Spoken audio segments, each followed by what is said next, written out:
आपण पाहत आहात कराड टुडे न्यूज।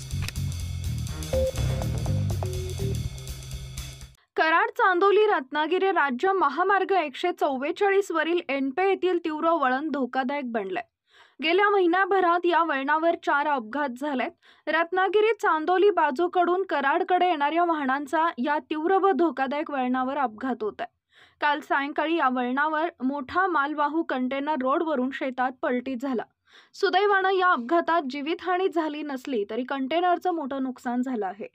सार्वजनिक बांधकाम विभागाने एनपे येथील या धोकादायक वळणावर संरक्षक कठडे तसेच गतिरोधकासह सूचना फलक लावणं गरजेचं आहे। दरम्यान या धोकादायक वळणावर रत्नागिरीहून कराडकडे येणारा मालवाहू कंटेनर रोडवरून शेतात पलटी झाल्यानं चालक किरकोळ जखमी झाला, तर कंटेनरचं मोठ्या प्रमाणात नुकसान झाले।